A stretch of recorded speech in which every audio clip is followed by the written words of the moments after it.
Hi guys, welcome back to Nixie's Network or Nita's Network or whatever. And I bet you're wondering, where am I? I've done videos in my room before, you guys know where I am. I'm back in America! Wow!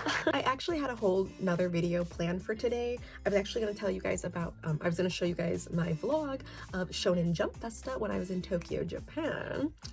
But I figure it's a new year and I kind of want to put out this video instead because I'm back from Japan. Wow. Crazy, right? It's like those 6 months like flew by. Trust me, I have tons of Japan content I'm still putting out, so just trust me, there's a lot of things in the work, and when I run out of Japan content, I still have so many things to talk about when it comes to Japan, so don't worry. And trust me, I don't plan on being in America forever, by the way.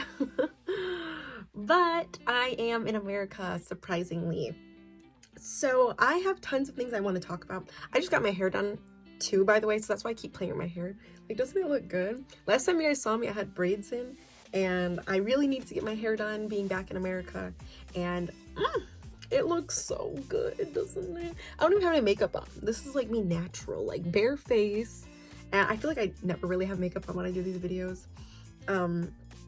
Actually, maybe I should put some like chapstick on. Okay, I can't find any chapstick, whatever. But yes, I'm back in America, and I just wanted to talk to you guys a little bit about what it's like moving from literal Japan back to America, some of the weird things I've noticed, cultural differences, appearance differences, and how it feels to be back in America after being in Japan for 6 months. So let's get started. What was my experience like in Japan? Well, let me first say this. I first got to Japan in beginning of September of 2022, and I just got back of January of 2023. So I was there for a good 5 months, almost 6 months, and golly, it's amazing. It's so weird being back. Sorry, I keep playing with my hair. I'm gonna stop doing that. What I will say, some of the weirdest things I've noticed in key differences, if you ever decide to go to Japan, one thing that I will say is that get used to wearing masks.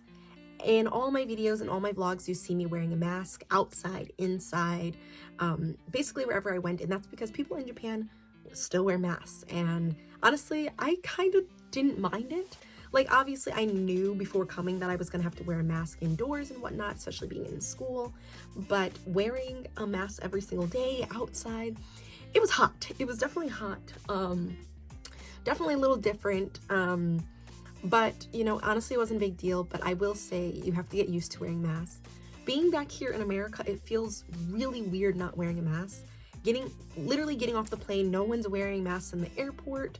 I went home, I got something to eat, I went into a restaurant, no one's wearing masks. It was just like the weirdest thing ever for me, and still is. I've only been in America for about 6 days now. I'm still a little jet lagged.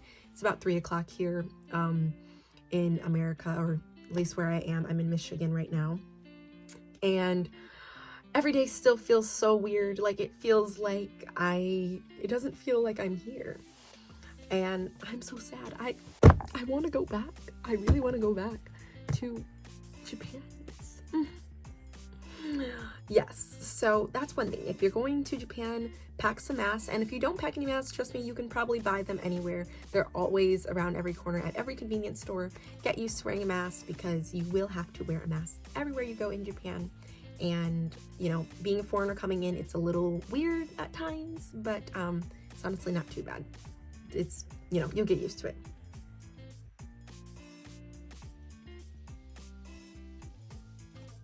Another thing I noticed about Japan and American differences, being that I lived there for a little while, is appearance.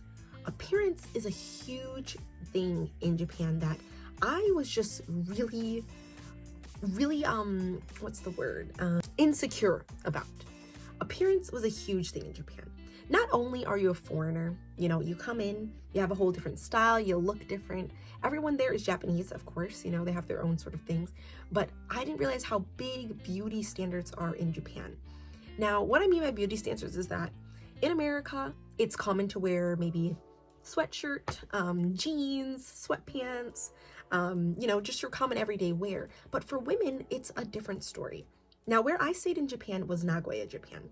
Nagoya is known, it's a big fashion area, a little more traditional in terms of where they are in the scales of fashion ingenuity.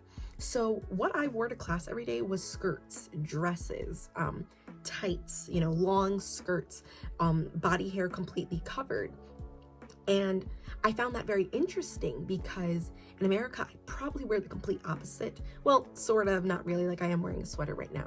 But I usually, like in America, I do wear dresses and skirts in the spring, but in the wintertime, I'm still wearing long skirts and dresses. I thought it was super weird, but it's just something that you will notice in Japan, and try not to feel insecure about it. I definitely did, which caused me to buy tons of dresses and skirts that I'm hoping I still eventually do get a chance to wear in Japan. I actually had my first day of school here in America a few days ago because they start pretty early at my college. And I wore a dress to school, and I honestly felt so weird. Like, nobody else is wearing dresses, of course. It's the middle of winter. But I'm wearing a dress, and everybody else is wearing jeans and a t-shirt. But it was the complete opposite in Japan. If I wore jeans and a t-shirt, everyone would look at me and think I'm lazy and weird for wearing jeans and a t-shirt.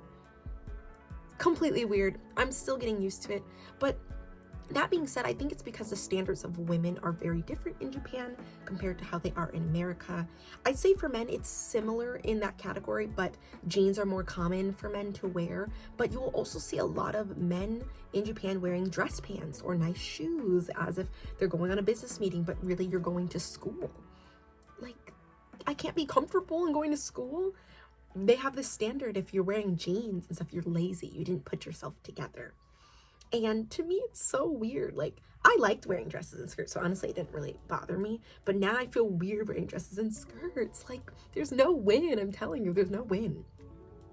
But yes, that's another thing you're going to realize is the beauty standards are very different there. It's not because you're ugly. I'm sure you're beautiful or whatever. But they just have a very different opinion of what fashion is compared to what American or really any other country might have. So, if you feel a little insecure about it, don't worry about it. I'm big on trying to blend in. I'm already a Black person living in Japan. So fitting in with the fashion culture was something I would just really wanted to do for my own sanity. So if that's how you are, you do that. But, fitting with the beauty standards is something you have to do. Nobody's going to judge you. You're a foreigner. So wear what you like, but do realize that you might look a little different in Japan.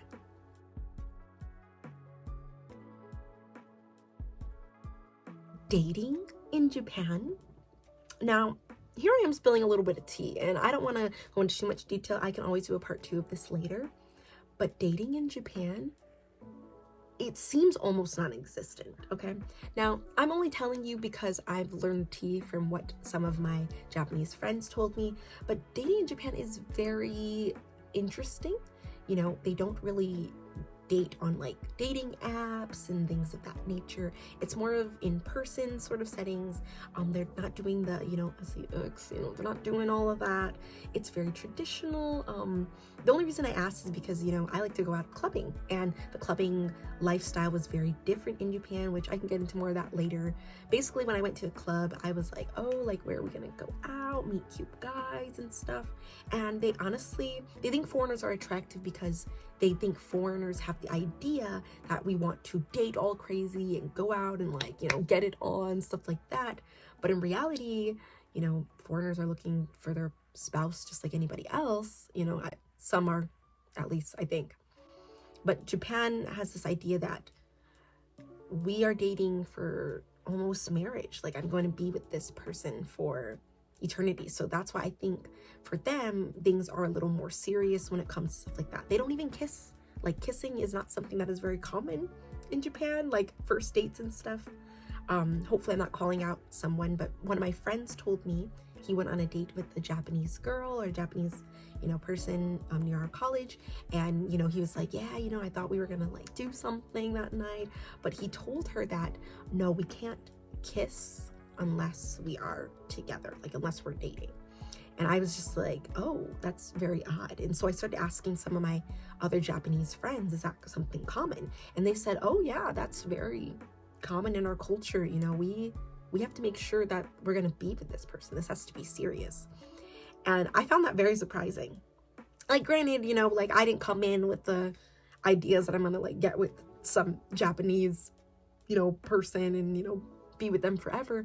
But it was just something that really surprised me, because in American culture, I don't think we think of our relationships as serious as that. I don't know, maybe that's just because I'm kind of young and, I'm still thinking of all craziness or whatever. But I definitely thought that was interesting. So if you go to Japan thinking you're going to swoop up a Japanese girlfriend or boyfriend, you might need to be in Japan a little longer to do that. Because let me tell you, I didn't really go on any dates or anything like that when I was living in Japan.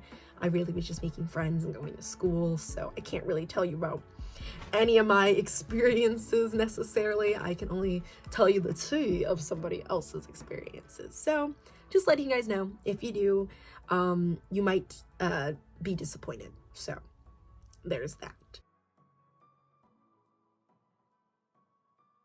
I think lastly, I will say one of the biggest differences for me coming back to America from living in Japan, because I was there, on school, so I was learning, speaking Japanese. One of the biggest things I will say is that don't come to Japan thinking that everyone speaks English, because that is not the case. Everyone says, oh, if you go to another country, as long as you know English, you're good. I will not say that is the case for Japan. You'd think that in some bigger cities, but in reality, I spoke Japanese pretty much every day, and that's not because I was super fluent at Japanese, but it's also because a lot of Japanese people aren't super fluent in English either. And granted, they learn English like how in America you might learn Spanish as a kindergartner and then forget it later in life, and that's true. I don't know a lick of Spanish nowadays. Maybe how to say hola and like adios. Wow. But I couldn't have conversation with somebody. Same thing with English, they know a little bit of it. So I definitely say if you're coming to Japan, know a little bit of Japanese, just at least learn how to say thank you, please, or how do I do this, what, why, maybe learn how to say I don't understand. And if you want to know how to say it, it's called wakarimasen, which I use all the time. I don't understand, I didn't understand, you can use that and use your Google Translate. It will help. So yes, know a little bit of Japanese before you're coming here. It will save you a lot of trouble from, I can go on and on about a lot of strange differences I felt in Japan. The food culture is different, the language culture is different, getting around is different, not driving, taking subways. It's just a million things I could go on and on about. And if you guys want me to talk about more in detail, let me know. It's a new year and I plan on talking more about my Japanese differences, and I will still be taking Japanese classes, so you will still be seeing more of my Japanese adventures here. I'm hoping a lot will happen within these next couple. Sorry, my phone literally died. I can go on and on about all the cultural differences of Japan that I loved and hated, but you guys let me know if you guys want to see more of this. I can tell you guys more about my foreign exchange student lifestyle and what it was like to be a foreign exchange student in Japan. So I'll definitely have a little video of that coming out soon.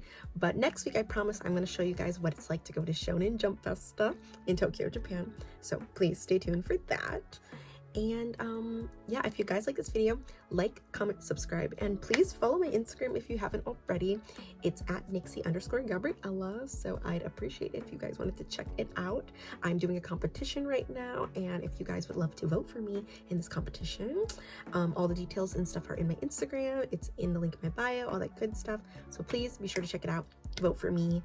I think the competition ends literally next week, so keep an eye on it because I'll be posting about it on my Insta.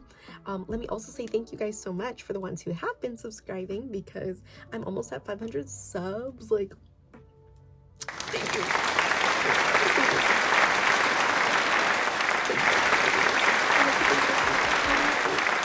Done. But yes, thank you guys so much for watching this video. Let me know if this helps you if you are getting ready to go to Japan. Hopefully it does. Some of these tips and tricks are stuff I would have known if I were coming to Japan as a first time as a foreigner. So I hope they help you guys. Overall, thank you guys for watching, and I will see you in my next video. Bye!